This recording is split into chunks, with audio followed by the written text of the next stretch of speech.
This is JJ Solomon. This Corey Bradshaw, Mr. RTBA. Mr. These boys can't touch me on my worst day.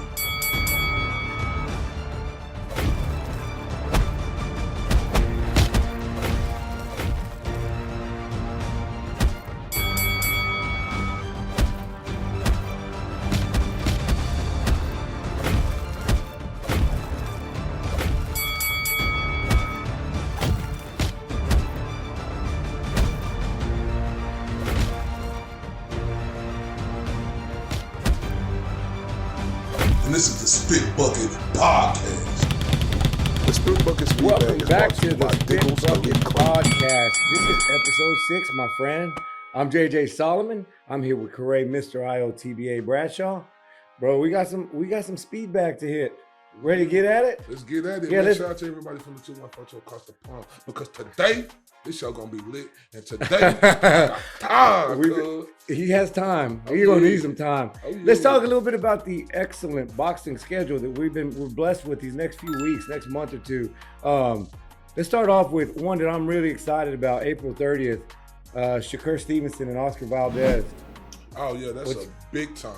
I mean, big time fight. Unification fight at 130 pounds. With everybody from the 214 to across the pond is like really buzzing about. Like when I look at all the other fights coming up, JJ Solomon and everybody around the world, this fight right here, it really stands out. Because I know within the boxing community, you know, black against Mexican, you know, that's just hit, right? Yeah. But you know, just the sensation of the matchup, because we all know boxing ain't about color, it's just whoever you think gonna win. Mm-hmm. But this matchup right here, whoo. Oh yeah. Now don't get mad at me, Mexican brethren, to his point. But man, I can't wait. I think this is something that the sport needs. We talk about it all the time, making the big fights happen. Big shout out to these fellas for making it happen, for signing the dotted line. I think both of them feel like they're the best in the world at their division. Me personally, and this is not a knock on Mr. Valdez. I think you're a great champion. What is it? I think Shakur Stevenson, dog. Shakur Stevenson is special. I think we're talking about Shakur Stevenson 10, 15 years from now as one of those special, at least in my opinion, once in a generation type talents. If he gets there, that's still yet to be seen. But I think Shakur Stevenson is going to come out and make a statement against a very, very good champion, Oscar Valdez, at April 30th. Oh yeah, absolutely. I concur on that. I mean, I favor Shakur For sure. in this fight. But I ain't silly to the fact I understand how matchups like this play out. You know, I done seen big time favorites, you know, who favored highly from everybody across the run. This guy's gonna win because we see that special in them. And I'm not gonna sit up here in front. I see that special in Shakur. But when I look at Oscar Valdez, I see that special in Oscar Valdez too. Two-time division champ. He heard what all the haters are saying, or not necessarily haters, the people who think that he's going to lose. He heard what they saying, and every day he's in training camp. I promise you, that's motivating him to come out and shock everybody from the 214 to across the pond. You can't dismiss who's he training with. Woo! You cannot dismiss Senor. that, man. You know what I mean? He's there with Reynoso and Canelo, and that has a big impact in preparation, you know, getting pushed to that next limit. So I'm excited about the fight. Like I said, I've got my opinion on who I think is going to win. But, man, that could be an explosive fight of the year type fight. Oh, man, I'm going to let you introduce us to the next part. Oh, yeah. It's official. All y'all who've been talking, this y'all segment right here. It's official, like you said. Before you start, I just want the audience to know that the opinions in this next segment from Mr. IL2BA do not reflect the opinions of the Spit Bucket Podcast. Okay. Let's get it popping though. Let's go. Because all y'all who've been running y'all yums, let me holler at y'all. Oh, man. May 28th, Mr. JJ Solomon, it's official. You know, it was supposed to be official in December, but you know, some circumstances happened where the fight couldn't take place between Gervonta Tank Davis and Rolando Rolly Romero. It has been signed, sealed, and delivered for May the 28th. And JJ Solomon, Jose Jr., what's your thoughts on that, sir? In my Mr. IL2BA, I have no thoughts. In my career, boy, this is we know what this majority of boxing world knows what this is.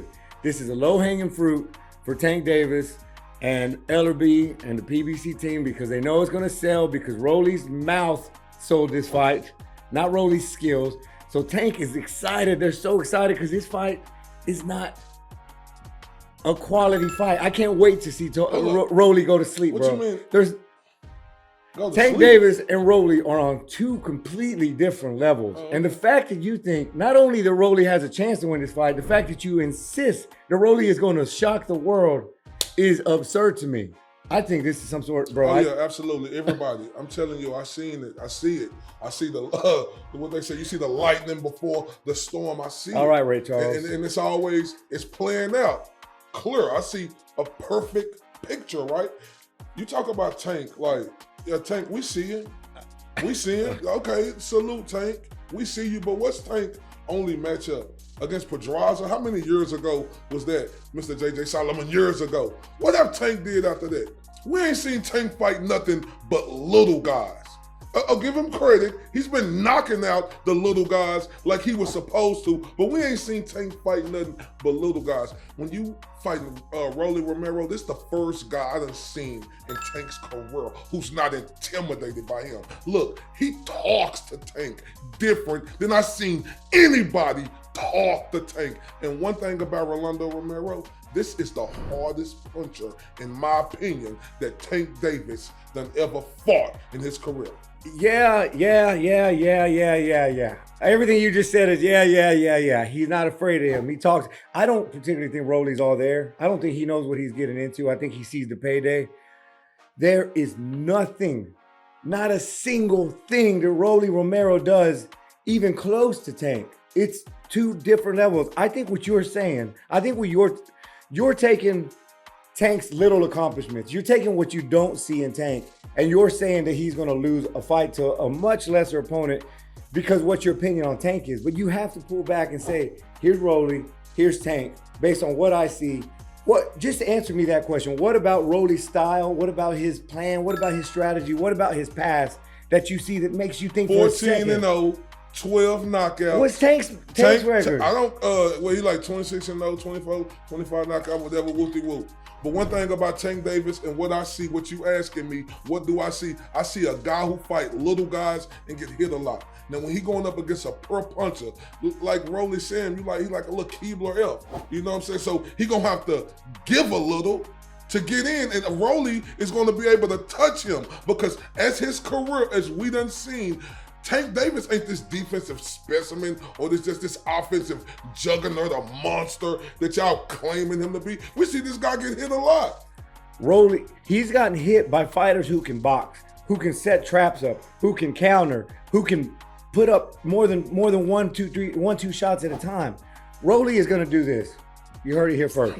All right, Rolly's gonna come out. He's gonna respect Tank's power, so he's not gonna be swinging wild like he normally does, because he's gonna know that something's coming back to him. Then when he decides to let go of his wild, looping shots, bro, he telegraphs everything. Tank Davis is going to see these shots. He's going to either slip them, he's going to block, whatever the case, and he's going to catch it. Like I told you this week, Tank by vicious, devastating KO. But he's still... It's going to look like Santa Cruz uppercut night, bro. No, I don't see that. He's still gonna have to get in. Tank is the smaller guy, so to get in, Tank is gonna have to work his way in. And with him coming in, he's gonna feel the impact of Rolly Romero's punch. This is the thing about it, guys. Right? People talk about aqua fighters like aqua fighters ain't been winning. I made this statement on our Facebook group, the Spit Bucket Podcast on Facebook. Everybody followed it. I said, well, Deontay Wilder was awkward. He was like 40-something-0 with 40 knockouts, winning, thriving, being awkward. Everybody said the same thing about Deontay Wilder, that he couldn't do this or he couldn't do that, but he kept winning and he became prominent in the division and he put on a hell of a show. So why not Rolly? Because Deontay Wilder took advantage of a heavyweight division that was very, very thin. That the heavyweight division, it's known that if you got a big punch, you can go far. We've seen it plenty of times before. You can't do that in them lighter divisions, especially a loaded lightweight division like 135. Rolly is not even a top 10 fighter at 135, bro. He's not. No, he's a champion at 135. Oh, God, now we're throwing around that word, champion. He is a champion. All right. It may be the underbelt, but he's the champion. But look, you talking about loaded. What's loaded about 135? Come but a on, bunch of bro. Cambosis, Loma, Teofimo. But it's a bunch of guys who really don't want to fight each other. I agree with that. We can say that about the heavyweight division because you had Anthony Joshua, you had Klitschko. So that's taken away from Deontay Wilder. He was an aqua fighter, just like Rolly Romero. And in my opinion, I think Rolly Romero is going to become prominent in a devastating KO against Tank Davis. Chance. Just wait, and I can't wait. Listen, What about the money? What about the money? And him right here too. Him and all y'all who when I've been scrolling up my articles and seeing y'all throwing all types of body shots, combinations. I can't wait to see how y'all jaws drop. In my Canelo goals. Payday. Me and this guy got $1,000 bet on it. Oh yeah. Payday. Payday. Payday, my friend. All right, we spent way too much time on Rolly Romero. I don't want to discuss him weight. All right, let's go to the next one, man.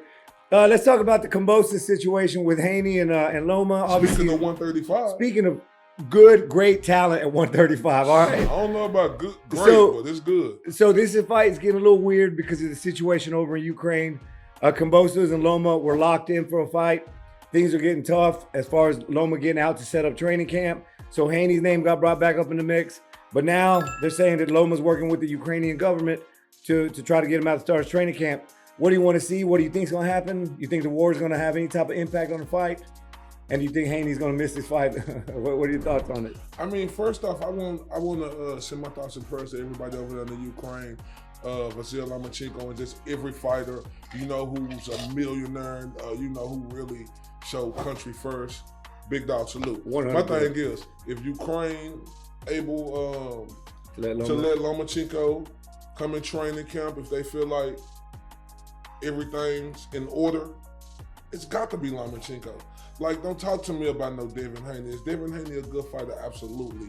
I never take that away from him. But don't talk to me about Devin Haney, a guy who ain't did nothing in boxing to try to even mention his name before a Lomachenko to fight a Cambosis. This is the same guy who walk around thinking he Floyd Mayweather, but ain't did what Floyd Mayweather did to become Floyd Mayweather, right? This is a guy who want to overprice himself. He think he worth the same type of money as Lomachenko. This guy in Las Vegas, when he fought Jojo Diaz had more fans in the stands than Devin Haney, and he from Las Vegas. So don't talk to me about Devin Haney, who didn't have nothing but 100 people at his fight, his family, friends, first cousins.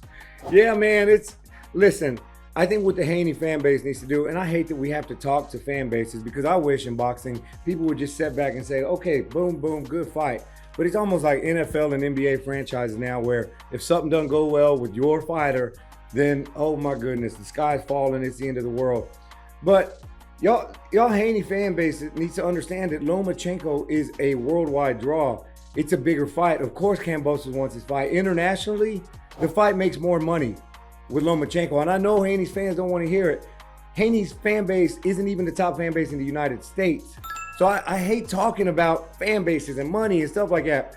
First of all, I think Loma and Cambosis is a better fight as a pure fight fan. My message to the Haney fan base though is just because you didn't get this fight, why is it like, I would hate to be a matchmaker right now, dog, because it's like if we don't get the next fight, oh, everybody hates us, everybody's trying to squash. Listen, Haney, be patient, take another fight. And then your time will come. Like, it's not the end of the world if you don't land the next fight. And it seems like on Twitter, on Facebook, everywhere that, oh, Lomachenko's getting it. All right, Haney's getting screwed. Haney does it.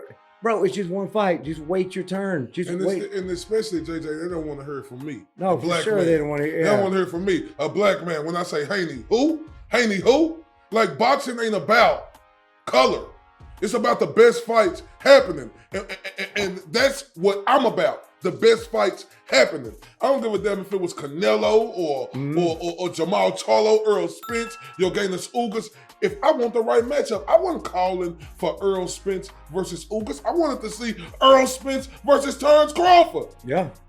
Yeah, you got I pissed off a lot of Cubans when I told them I didn't want to see your guy against Earl Spence. I wanted to see him against Terrence Crawford. Boxing, what I look at is about seeing the best, Jay. And that's the way it has to be. So for us to sit here and talk to fan bases, like you signed up to be a fan, we got to be fans of the sport. And tell me, man, listen, I'm not hating on Haney at all, but there's just nothing there that excites me about Devin Haney. Not yet, at least. I think the guy's going to be a damn good champ one day. But, man, let's let these fights happen. Let's let them play out. Haney, your chance is coming. You're still a young talent, dude. You're still going to grow. But, man, just chill. Just tap the brakes a little bit. Your time is coming. And you know the one thing that bothers me about Devin Haney and his, his fan base, I'm going to say that. It bothers me. See, y'all got in Devin Haney, he talks like he's Mike Tyson, right? Big fat. He could talk. When it comes to talking that talk, Devin Haney could talk with the best of them. But then he get in the ring and fight like Paulie Malignaggi. That's not going to evaporate around the world to bring that fan base to you when you talk like you're Mike Tyson, but then get in the ring and play patty cake, Baker man. Yeah. Roller. Throw him in face ass. Yeah, man. It's the same fight. But listen, again, Haney, I think Haney's a great champ. I mean, Haney's going to have his opportunities, but I'm excited. I hope Lomachenko can work it out with the Ukrainian government because I want to see Lomachenko Kambosos. That's going to answer a lot of questions. All right, man, we're not doing a good job with this feedback. We're taking our time. But listen, we got another fight that's recently announced. It's in the works. At 175, Arthur Beterbiev against Joe Smith Jr. for 3 belts. Your thoughts? And then, do you think that could set up possibly talking Canelo for undisputed? And what are your thoughts on 175? I love it. That's what we want to see in boxing. We want to see the best fight the best. Both of them guys have belts to where the winner out of that fight will have 3 belts, I think. And then Canelo and Bivol fighting each other. That's just coincide together. And that what shows me that a senior Saul Canelo Alvarez is really chasing greatness. So I love that matchup with Smith, Beterbiev, and Canelo, Bivol. Big time matchup in September, possibly. Yeah, everybody's talking Triple G for September, but I don't think that's been locked in. So let's say Canelo gets past Bivol, right? Bivol could win that fight, but let's say Canelo gets past Bivol. I think great things of Joe Smith Jr., but I think Beterbiev takes that fight. Man, could we possibly be seeing Canelo Beterbiev undisputed at 175 within the next 12 months? Yes. Oh my goodness. Again, I like to call it how I see it. A few weeks back when Canelo was going to fight Makabu, I gave Canelo all kinds of shit. Sorry. I criticized it because it was trash. But if Canelo pursues this undisputed route, you got to just zip your mouth in terms of criticizing this guy's career. Let me ask you a question. If Canelo do that, right? He already been undisputed. He's still undisputed at 168. If he does that, beat Bivol, then beat the winner out of Beterbiev and Smith, and becomes undisputed in another weight division, are we changing? I know he lost to Floyd Mayweather. Sure. But are we starting to change the conversation when it comes to Canelo and his greatness in the sport? Because when we look at Canelo, he was young, 22, 23 when he fought Floyd. He was a pup. If this dude is able, America, only in America, in my Don King voice, if this dude is able, are the conversations changing where we look at Canelo as a better fighter all time? Because he still has more to do. Oh, yeah, dude. You have to. You would be blind. You would be a hater. If you can't have the conversations that need to be had based on what's happening as time unfolds, then you're just a hater, man. Like, just because you don't like the guy, don't mean you can't call it like you see it. If you hate Tom Brady, fine, but you can't dismiss the fact what he's done. If Canelo happens to come out and take all the belts at 175, and dude, don't forget, Canelo is a little fella, dude. Little bit. Tiny little guy. So if he comes up and does it at 168 and does it again at 175, you have to have these conversations. Not just in Mexican history, but what is Canelo's place in boxing history? Dude. Bro, it's a huge conversation. Woo. I hope we see it. And listen, I'll be the first to eat my words. I'll be the first to get on here and eat some crow when I talk all that trash about Canelo and him picking his fight. So Let's see it. I hope so. I think Better BF takes the fight against Joe Smith Jr. It should be a good one. Good fight, though. And then let's talk about an important one to us because it's here at home. Errol Spence Jr., Yordenis Ugas. I know we've touched on it. Let's get through it a little bit quick because we run a long time. But what are your thoughts on it? I love it. And leading into this speed bag, right? The reason why we want this to be a topic, we was scrolling up our articles yesterday, and Errol Spence, he made a grand statement. He announced it from the 214 to across the pond, wherever you at. He say, Yordenis Ugas does nothing better than him. He said he does nothing. JJ, you looking at Yordenis Ugas, you looking at Earl the True Spence Jr. Earl Spence said Ugas don't do nothing better than him. Your thoughts on that, sir? On their best nights, I could agree. They both get hit a little bit. Their defense both. On their best nights, I would lean with Spence. I don't know if that's going to be the case on April 16th. I think there's going to be some ring rust. I think there's going to be, ring rust is a real thing. I agree with Spence. I don't think that's going to be the case that night. I think Ugas, we talked about his preparation. We talked about his trainer. I think Ugas is going to be a hungry dog on April 16th. And I think Errol Spence needs to be ready to have everything and the kitchen sink thrown at him because these guys are coming out to make a statement. But I still agree with what Spence said, and I do think Spence comes out on top. I like that statement, right? Because, that don't do nothing but build fire and momentum, right? Yeah. That's the type of talk we want to hear. That's what we have to hear, because yeah. we want to hear that inner belief. We want to hear Earl the True Spence Jr. come out and say, that dude over there with that other belt from Cuba, he don't do nothing better than me. Not a thief. And that's what needs to build that fire around the world, because him saying that makes this fight more intriguing. Like 100%, bro. He is doing what, like you said, it's a self-belief. It's a shit talking we don't see that much these days where you're fighting another champ and no, that's my belt. Mike Tyson talked about that a little bit on How About. Like Spence believing in himself, knows it's going to be a tough fight, but going out there and saying, no, this guy's just another nobody. I do everything better than him. I'm excited. And like you said, to your point, that shit talking elevated this fight to that much because you said it right. It's getting everybody's attention and it's putting Ugas on notice saying, I need to get ready to come out here and prove this guy wrong. And then I like Ugas' response. He like, may the best man win. Yeah, he class act.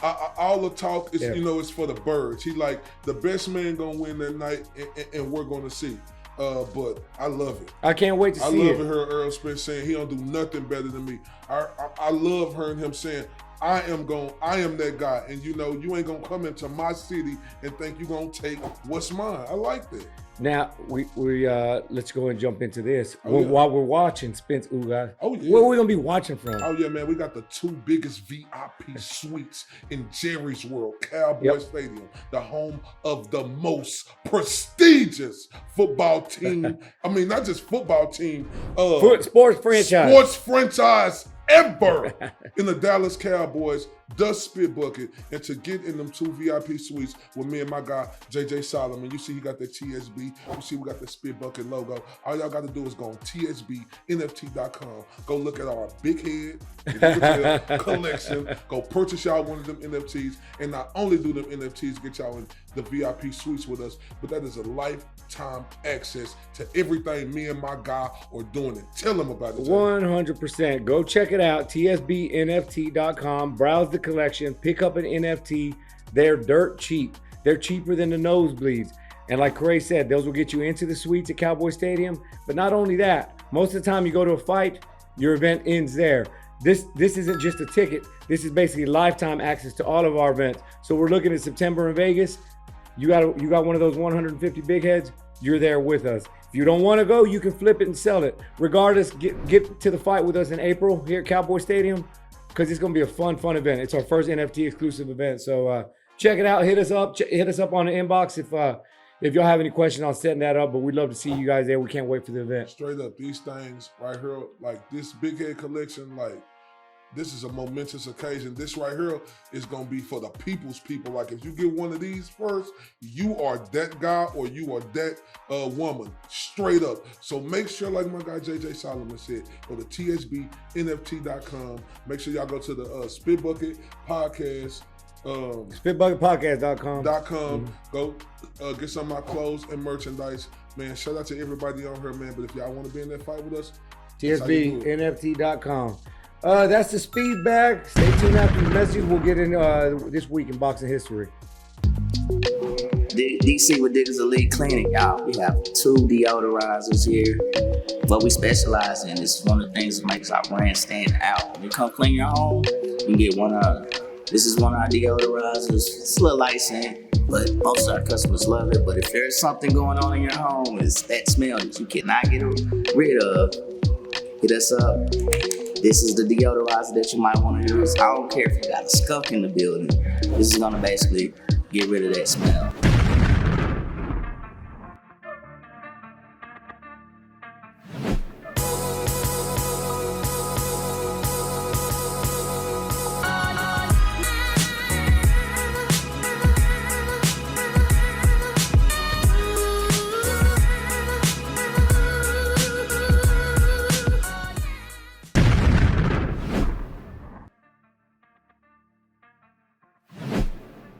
Welcome back, Mr. Bradshaw. You ready to open up that vault? Man, open up that vault. Open up that boxing history vault. Let's talk a little bit about this week in boxing history. We got some special birthdays.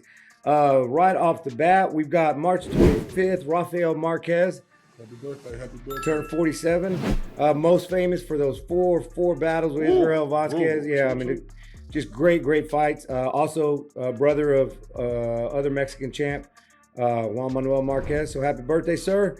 We've got March 27th, Robert the Ghost Guerrero. Shout out to the Ghost. Turned 39 years old. What is that? They say, he's a chicken. Yeah. Mr. Chicken Floyd Mayweather. So yeah, Robert Guerrero, happy birthday, brother. Enjoy the last one before Big 40. What else we got on here? I've got a special one that I have to reach out to. Yeah. March 26th. Oh, yeah. Mr. Fred Cavazos, my uncle. Coach Fred. Happy birthday, Coach Fred. I had to give him a shout out because he's a local coach, but between my Uncle Fred and my pops, it's the whole reason I love this sport so much. My Uncle Fred was a big part of me looking up to him when I was just a little bitty kid, watching him in Golden Gloves and then take his career to another level as a trainer.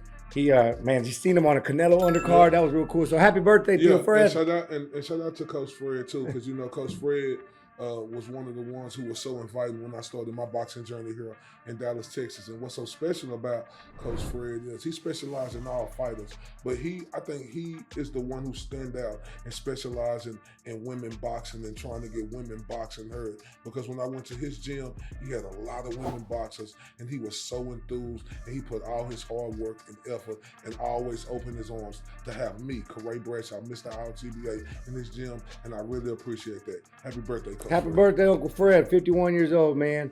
A big one here, Joe Calzaghe, March 23rd, 50 years old. That beautiful 50-year mark. What do you think about Joe Calzaghe? Man, shout out to him, man, because, just going undefeated, that's just something that just say everything for itself. But you see how time just fly? It's like we was just watching Joe Calzaghe just a week ago. Seems like he's it, man. 50 years old. Big dog salute. Happy birthday, Joe Calzaghe. Big time Joe Calzaghe. A couple of huge wins on his resume, too. A lot of people don't talk about the Roy Jones and stuff. But no, I'll never lose to a white boy. I'll never lose to a white boy. That boy made world star. Oh, my goodness. Yeah. So happy birthday, Mr. Joe Calzaghe. And then a big one, especially right now with what's going on in the world. March 25th, Vladimir Klitschko, former heavyweight champ of the world, turned 46 years old. But I think happy birthday, obviously, but again, special recognition on what you and your brother got going on in Ukraine. Yeah, happy birthday, Vladimir Klitschko. Like I said, the epitome of what you want to be about as a human being, especially when it comes to your country. It don't matter about the money, the fame, the glory. When it comes to your country, you're supposed to put country first. And Vladimir Klitschko, his brother Vitaly, Usyk, Lomachenko. Yeah, they are leading the way and showing what that's about. So big dog salute, happy birthday. Big dog salute, happy birthday, sir. Thanks for everything you've done in sport, but more importantly now, thanks for being that example in the world. So happy birthday, good luck, stay safe out there. Our prayers are with you. Let's talk about a couple of big events. One that happened maybe about 19 years ago. Corey Spinks, March 23rd, 2003. He comes back in a rematch against Michel Picarillo out of Italy. wins his first belt at welterweight, IBF welterweight title. Corey Spinks, he was a presence in the welterweight game early 2000s. Yeah. So congrats on that day. Shout out to Corey Spinks, man. Big wins. In his career, 5-time champion. Beat the likes of Zab Judah. Like, he put the city of St. Louis on. Shout out to the 314. So, big dog salute, Corey Spinks. That was a momentous day for him. 100%. March 22nd, 1986. Trevor Berbick defeats Pinklin Thomas for WBC heavyweight title in a unanimous. I'm pretty sure it was a unanimous decision. But tell the people why that was such a big occasion. Why was this big?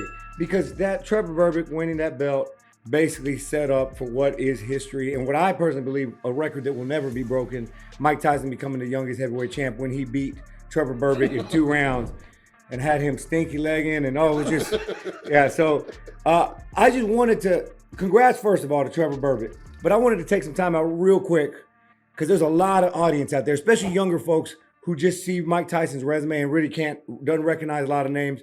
People try to discredit Mike Tyson as overrated and all that. And I get the argument. But if you didn't see it, what Mike Tyson did in that brief period in time will never be done again. He was a kid beating up grown adults. Trevor Berbick was a champion, a world champ. Mike Tyson was a kid. Like, my son is 15 years old. Tyson was 20. Tyson was 18, 19, beating up heavyweights. Not just beating them up, knocking them out in 1 round in 30 seconds. That will never be repeated. Now, Mike Tyson, he had his problems. He had some issues. We know what happened outside the ring. But just think, Jay, if a lot of this stuff didn't happen outside the ring, think about, like, even in that short period of time, this dude is a historian. But just think if a lot of stuff didn't happen outside the ring, man. He'll be greater than what he is. Like, it's no way, like, if you're a true boxing fan, you could ever say overrated when it comes to Mike Tyson. He was a young kid making grown champions look like fools. So, man, the big names on his resume aren't there, but what that man did was incredible. And yeah, again, shout out to Trevor Berbick getting that belt and then making Mike Tyson the youngest heavyweight champ. And then March 21st, a little bit of bigger controversy. I don't know if you want to talk about 1997, that the Roy Jones Jr. suffers his first loss, his first devastating loss. No, it wasn't a loss. Roy Jones Jr. got disqualified. I think it was in the 9th round. That was tough. Like, did Roy Jones deserve to be disqualified? Absolutely. Yeah. But that was tough, though. For a guy to be, as dominant as he was, and for him to have to lose like that when he was beating the hell out of Montel Griffin, and to just get it took away from him like that, because I think he was like, his record was like impeccable. He was undefeated, but was that Roy Jones or Montel? Roy Jones. Oh yeah, Roy Jones was undefeated. But Montel Griffin was a good fighter too. But it's like to get that took away like that. That was tough, man. That's horrible. And it definitely left a bad taste in Roy Jones Jr. mouth because on that rematch, he left no questions to be had when he cleaned up Montel Griffin in a 1-round knockout. But yeah, it was unfortunate to see, you get caught up in the action. Yeah, it was a late punch. But I mean, that fight was in the bag. So it was unfortunate to see that first loss. Know what? I remember when Roy Jones said, like, how when that happened, to disqualify, how he trained, he said he wanted to, like, this is how fighters think. He wanted to kill Montel. Oh, yeah, he was mad, bro. And that punch he threw at him, it looked like it. Oh, yeah. Yeah, for sure.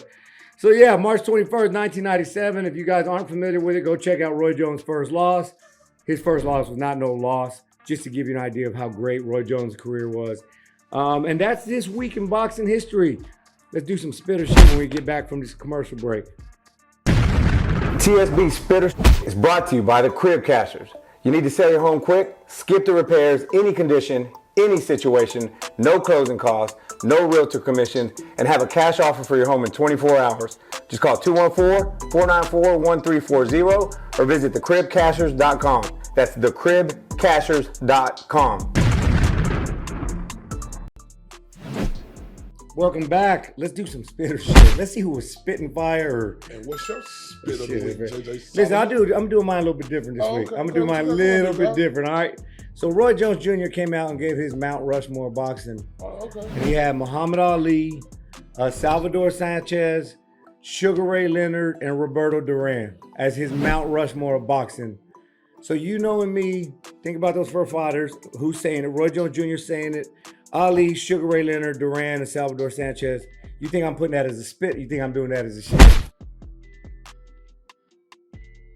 I can see that as a split. Yep.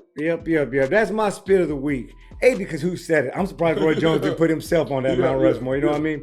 And then I just love that he went back and took it back to the glory days. You know, we didn't see Mayweather or De La Hoya or none of the more recent legends, which, you know, they deserve to be on there one day. But Roberto Duran's an obvious from the 80s. Muhammad Ali, well, look what the guy's done. You know, the guy just made the sport what it is today or have a huge part to do with it. Sugar Ray Leonard. I mean, I think so many champions from the early 2000s pretty much styled their entire... Didn't he make the Coke brand famous? Like, yeah, he had all the commercials. Yeah, Sugar Ray Leonard. Yeah, absolutely. And then Salvador Sanchez, the fact he's put on here, and if you ask most, I hate this word, but boxing casuals, they won't talk about it. If you ask more people to talk about Mexico history, bro, Salvador Sanchez is great. And had his life not been cut off tragically at 23 years old, we would all know more about Salvador Sanchez. So That's true. The fact that Roy Jones put his pride aside, because we all know what Roy Jones thinks Yeah, I of must have himself. forgot. Yeah. No, the fact that he put his pride aside and listed those four icons, legends in his Mount Rushmore, for me, that's my spit of the week from Roy Jones Jr. Now, what you got? I like that though. Like you say, people forget about Salvador Sanchez, Jose Jr. and how dominant he was. Roy Jones on or something with that. That was a hell of No, a Salvador is great, bro, and it just sucks, man. He got in his little sports car and decided to start driving fast and living the life, and God, tragic ending to a promising career, but I love it. What you got, Mr. Correa? Oh yeah. Shout out to everybody from the 214 across the pond. My spit of the week is Earl Spence Jr. responds to Blur Cobb. Let's check it out.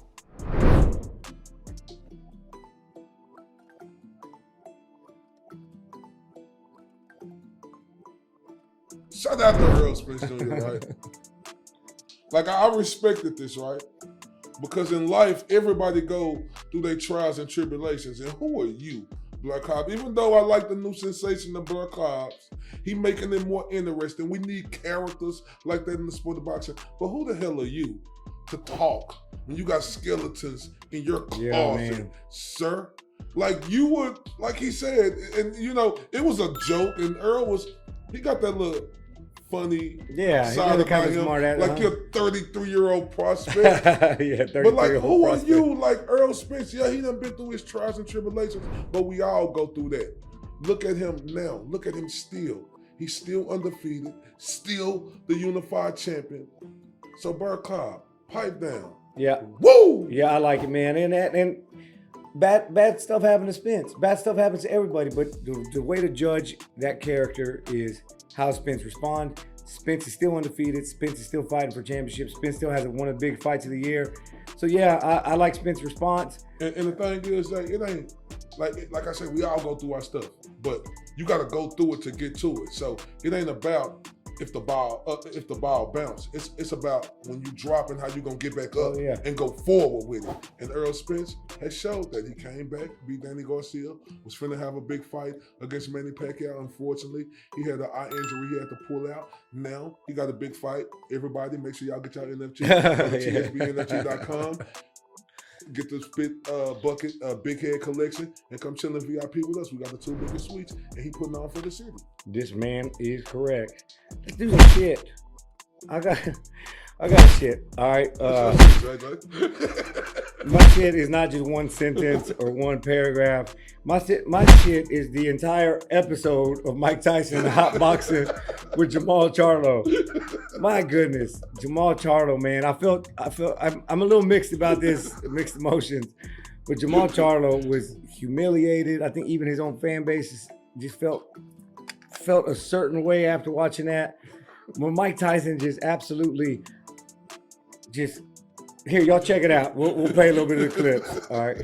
I think he does that anyway at that point. Well, I think that too, but I need him to prove it. Right. The world needs him to prove it.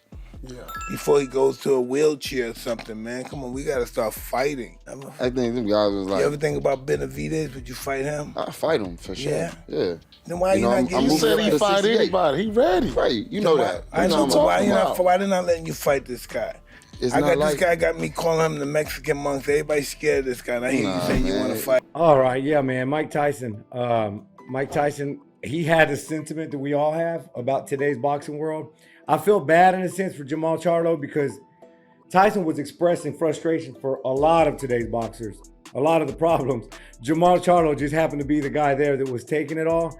Man, but if you didn't watch his episode, it was real uncomfortable. It was real tense because Tyson was pretty much putting it out there like, why aren't you fighting? Why are you just waiting? And man, Charlo must have said the words, I'm just waiting, about 5 times during this whole episode where he was saying, I'm just waiting for Canelo. And that's the problem, Charlo. Like, we understand you didn't get the fight that you wanted here coming up with Munguia. But now, you know, the fights that you are taking, like the fight, you can't just sit around and wait for the payday, bro. And Mike Tyson made you look like a complete idiot. I don't think that was Mike Tyson's intention. Mike Tyson just tried to have a conversation, but Charlo just sat there. Oh, I'm just waiting. I'm just waiting. Times are different. Times are different now. That's all he can say. Yeah, and that's my problem right there when he said that. Like, times are different? Times are different. Yeah. That bothered me right there. Like, because see, yeah, Charlo, let me holler at you. You are right. Times are different.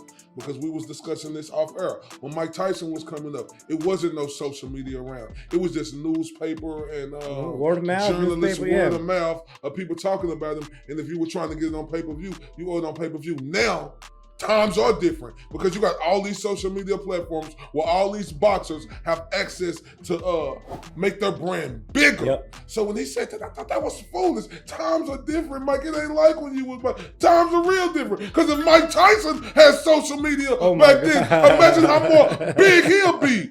Charlo? Yeah, it's a lousy excuse. You should be using these times to get promoted. You see people.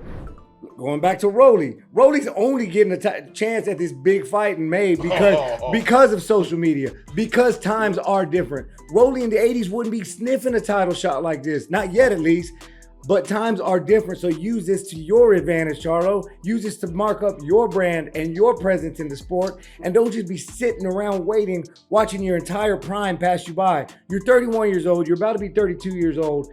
And you've got nothing to show for it. You're going to be one of the guys that could have been great, but you sat around and waited. Because I believe in the Charlos. I think they're good. They can make us. I believe in Jamel. I believe in Jamel. I believe for what's out there, if they were active, if they were busy, they could be big stars. But no, they're going to retire, and their career is always going to be in question because they just sat around and waited, and they shit their whole careers away. So that, my friend, Charlo, I feel bad for you. It was tense watching it, but you're my shit of the week on your episode on Hot Boxing. What you got, Corey? Finish this off. Yeah, my shit of the week. Love the guy. But dude, love Shakur Stevenson. But when he made this statement, y'all check this statement out. I feel like me and Canelo's at the same weight. I feel like I'll be him. Really? Yeah.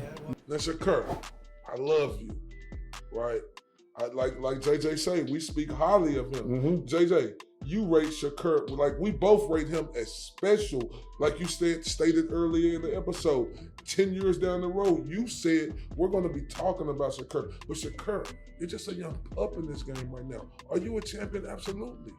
But you ain't been doing this long enough. Confidence, have your confidence. But to say right now at this stage, if you and Canelo was at the same weight, with his experience and what he done did in boxing, that you will beat him, come on, pipe down, young man. You still got a long way to go. And I thought that was arrogant. Look, have confidence in yourself, but don't be arrogant and say things like that. That's going to make people look at you crazy because it ain't nobody from the 214 across the pond to say if you and Canelo meet up at a weight. Ain't nobody going to pick you to be Canelo Alvarez, Shakur Stevenson. No, yeah, and it's, again, just copying a little bit off what he's saying. I think the world is Shakur Stevenson. I think he's special, and I would put that the future stamp on Shakur Stevenson. But, you're talking hypothetics that we will never see. Like, we can't see Shakur Stevenson and Canelo anytime soon, so there's no way to prove your point wrong. It almost sounds like clickbait, bro, and you're better than that. Yeah, You're not a roller. You don't need the clickbait. Now, I'm gonna keep talking about it. You don't need the clickbait, Shakur. Now, like, to your point, there's a thin line between confidence, and there's a thin line between confidence and talking out of your ass. Yeah. Shakur Stevenson, a confident young talent. But don't rub people the wrong way. Don't rub the boxing industry the wrong way. Let your skills, talent. Yeah, let that talent be the reason people are talking. Not because some absurd comment you said that if you were Canelo's weight, if y'all had a catch weight, you would win. It's silly. It's something that we can't even debate really because. You know, we see a lot of these fighters who talk and like, I just want to bring this up real quick, like Chris Colbert. He told Shakur, he said Shakur can't beat me. Shakur don't got no dog in him. But as soon as Chris Colbert got knocked down in the third round, we seen this dude was talking about Shakur didn't have no dog. Dude, you was running around the ropes, not even trying to fight the rest of the fight. So I think these young fighters need to pipe down. Social media also could kill these young fighters' career too, because they have headlines. And we remember the things you say. But Shakur Stevenson saying if him and Canelo fight right now the same weight he'll beat him, that's my shit of the week. Shit of the week. Well, that's it for this week's TSB Spit of Shit. Come back, we got a beautiful main event for you right after the break. Here it comes!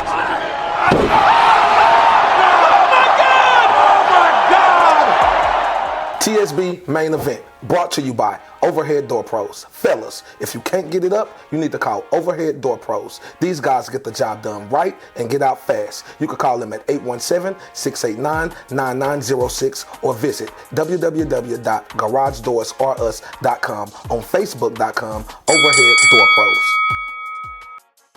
Oh, it's time for the main event, bro. This one comes from the heart. All right. Let's take a step back a little bit. Just a few weeks ago, we had Munguia-Charlo, Jaime Munguia. The boxing world was a-buzzing. It felt good. Like this fight, some people were saying Munguia wasn't ready, but you know, who gives a shit? Like it was time, and it would be a hell of a test for Charlo. And then what happens? Boxing politics comes on in and just squashes it. Oscar De La Hoya, nope. We have it in Mexico, we have it in the UK, but now the zone needs to have rights in the United States. And what happened to the fight that we were all excited about? It's gone. Just took it from us, took it from the fighters, took it from boxing media, took it from everybody, took it from the fans.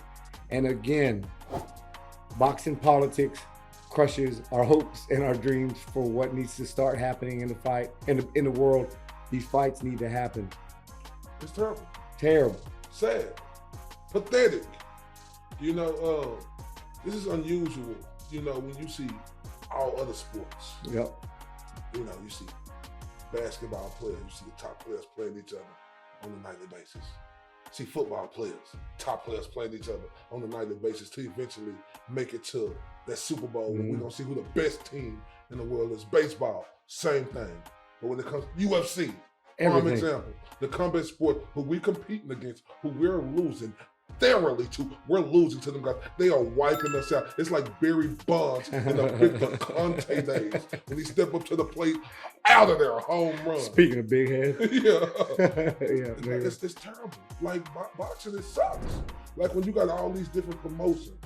Look what us boxing fans got to go through. This is what we got to go through. This is the sport that we love, JJ. And we got to put up with these politics like this, all these different fights that could have been made. Look, just name them. We can just Earl Spence. Yeah, that big one right versus now. Crawford. Why that wasn't made? Why Munguia-Charlo on Hot Boxing talking about, oh, I don't want to say no name. Why you don't want to say Benavidez's name? Come on now, Devin Haney, Teofimo Lopez, Cambosos, entire lightweight division. Tank Davis. Yeah. Tank Davis, prime example. Him. The guy who gonna get knocked out against Rolly on May 28th, he's getting knocked out, right? I'm trying to have a serious talk. No, I'm serious though. No, like this is what we get. This guy's last real fight was against Pedraza. Not to discredit any of the opponents, because the opponents who we seen Tank Davis fighting, we said Tank Davis is gonna win that fight confidently.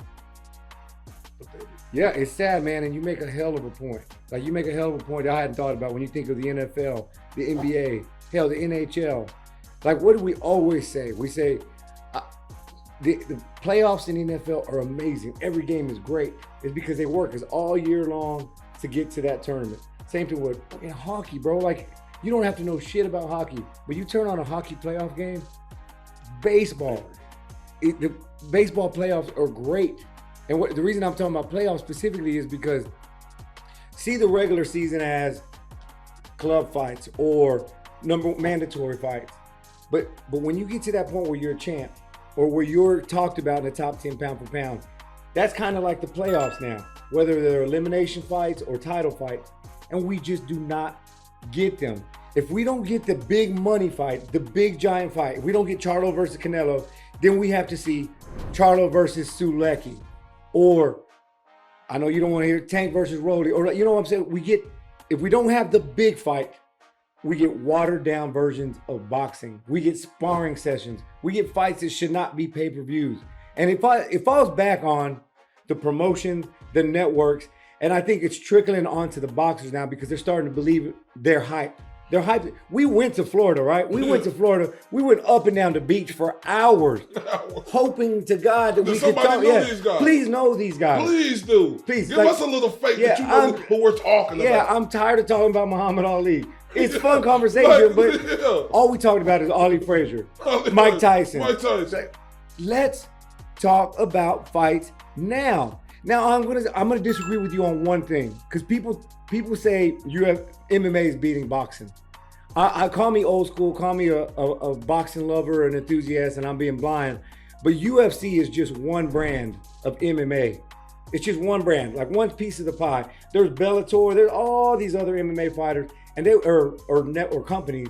They won't come close to boxing the sport. So you got to factor that in when you're talking about MMA versus boxing. Yeah, UFC's doing their thing. No, but the common denominator is UFC has one belt in these divisions, right? It's a clear-cut case. The top guy is going to fight the next guy in line, period. Or the hottest guy who made an explosive win. We're going to see that fight. In boxing, period. We don't get that. That's why I say UFC for sure is killing us.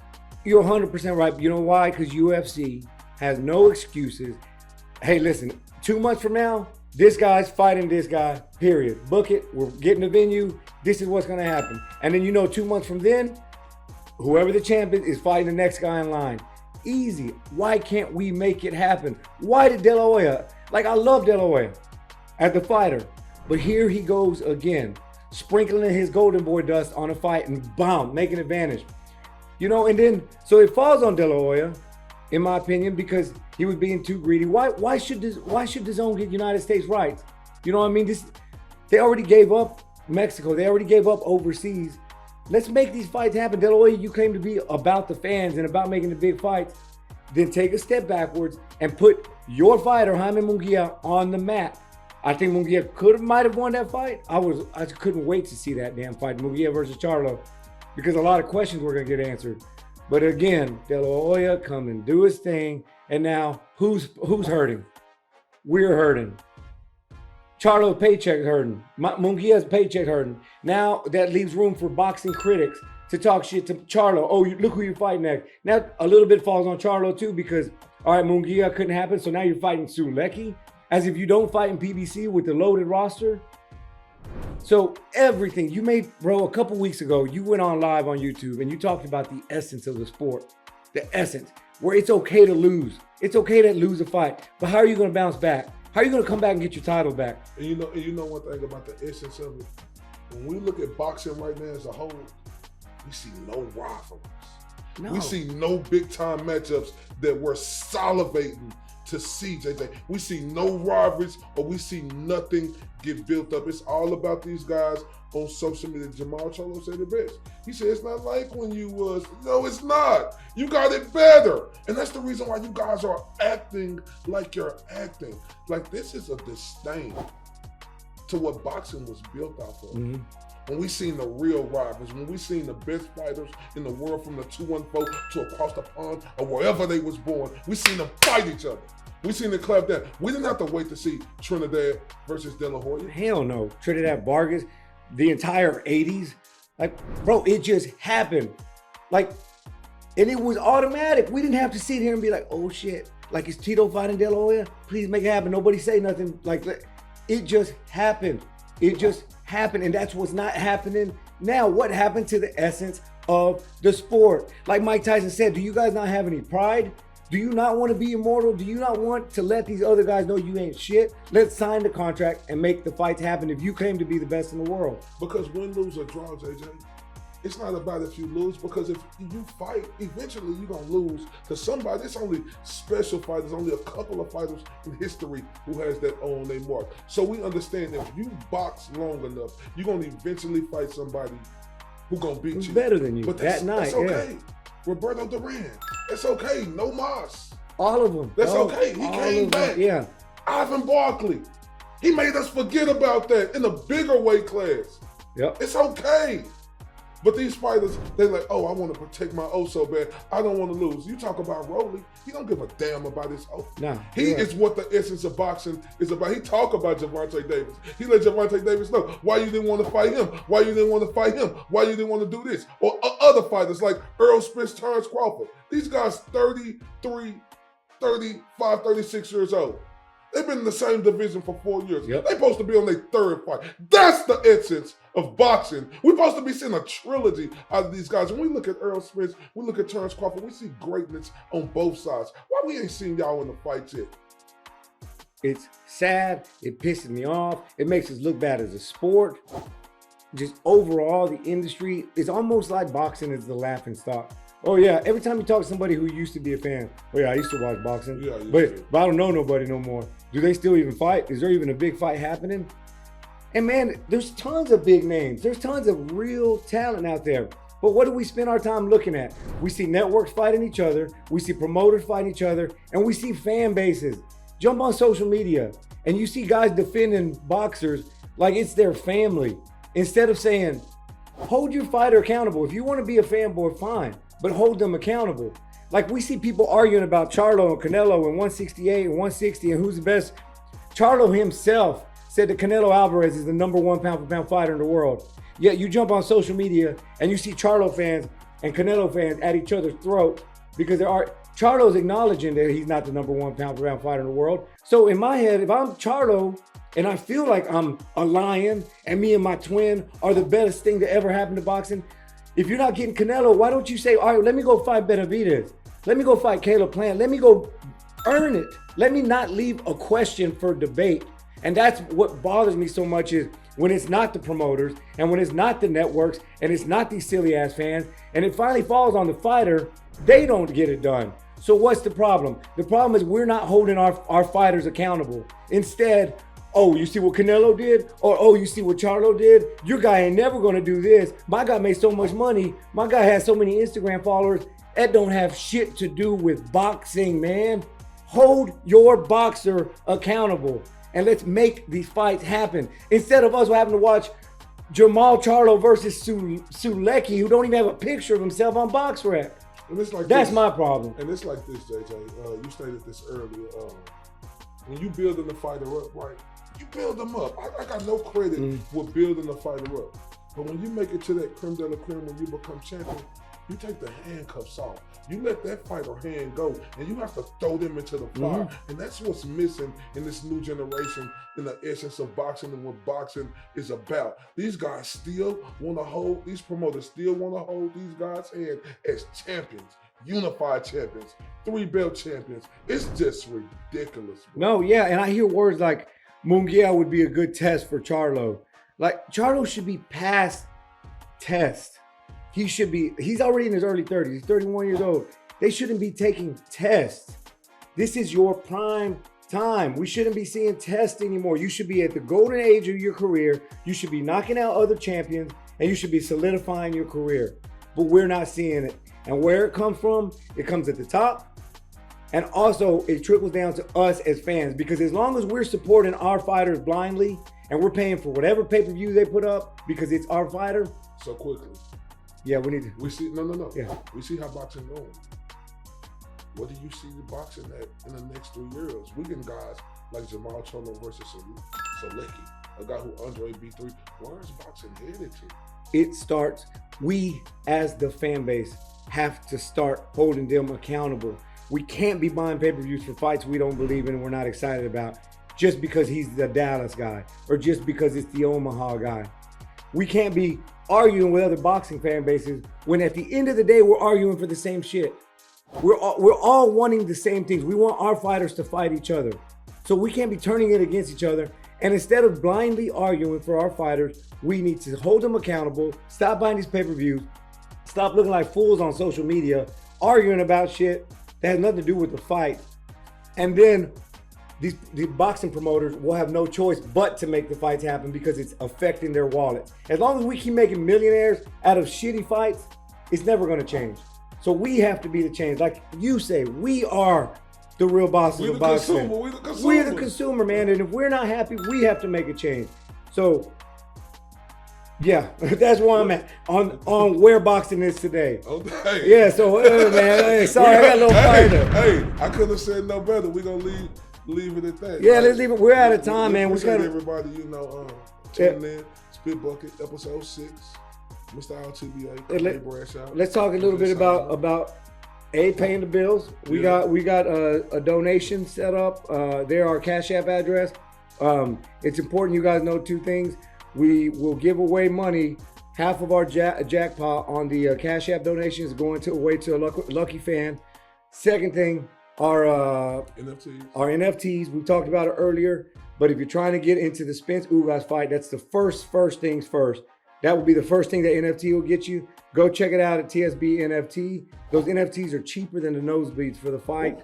So go and take a look at it. And then tell them a little bit about our merch site and our Warrior Foundation. Oh, yeah. I want everybody to make sure y'all go to thespitbucketpodcast.com because our Tsb Warriors Foundation, 10% of everything that we establish with the Spit Bucket goes to the fallen warriors in the ring in some type of way.